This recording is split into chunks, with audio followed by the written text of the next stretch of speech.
ராஜஸ்தான் மாநிலம் ஜெய்ப்பூரில் சாலையில் விழுந்த பணக்கட்டை மின்னல் வேகத்தில் இளைஞர்கள் எடுத்து செல்லும் காட்சி வெளியாகியுள்ளது. ஜெய்ப்பூரில் திருமண நிகழ்வில் கலந்து கொள்வதற்காக வந்த ஒரு குடும்பத்தினர் பர்கத் நகரில் உள்ள கடைத்தெருவில் ஷாப்பிங் செய்துவிட்டு சாலையை கடக்கும்போது அவர்களிடமிருந்த சுமார் 50,000 ரூபாய் பணம் சாலையில் விழுந்துள்ளது. இதனை கண்ட இளைஞர்கள் மின்னல் வேகத்தில் ஓடி சென்று பணக்கட்டை எடுத்துக்கொண்டு தப்பி ஓடினர். இதனை கண்ட பெண்கள் பணத்தை எடுத்த இளைஞர்களை மடக்கி பிடிக்க முற்பட்ட போதும் அவர்கள் தப்பி ஓடினர்.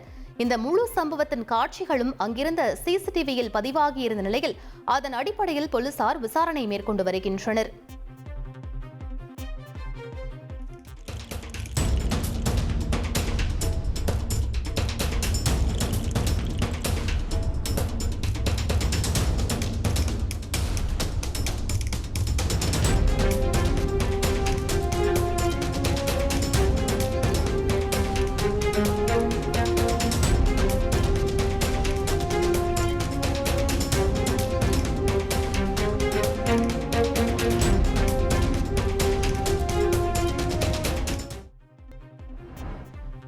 தென்னாப்பிரிக்காவின் பிரிட்டோரியா பகுதியில் உள்ள சட்டவிரோதமாக செயல்பட்ட ஷீபீன் என்ற மதுக்கூடத்தில் அடையாளம் தெரியாத 3 பேர் நடத்திய திடீர் துப்பாக்கிச் சூட்டில் 3 வயது சிறுவன் உட்பட 11 பேர் கொல்லப்பட்டனர்.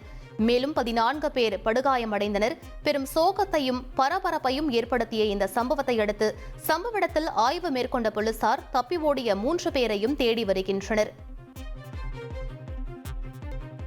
இரண்டாவது ஆஷஸ் தொடரின் 3ஆம் நாள் ஆட்ட முடிவில் 134 ரன்களுக்கு 6 விக்கெட்டுகளை இழந்து இங்கிலாந்து அணி தடுமாற்றத்தில் உள்ளது. முதல் இன்னிங்ஸில் 334 ரன்கள் எடுத்த இங்கிலாந்து அணி தற்போது இரண்டாவது இன்னிங்ஸில் ஆஸ்திரேலியாவின் அபார பந்துவீச்சால் முக்கிய பேட்ஸ்மேன்களின் விக்கெட்டை பறிகொடுத்து 3ஆம் நாள் ஆட்ட முடிவில் 43 ரன்கள் பின்னிலையில் உள்ளது. இனி செல்லும் இடமெல்லாம் செய்தி.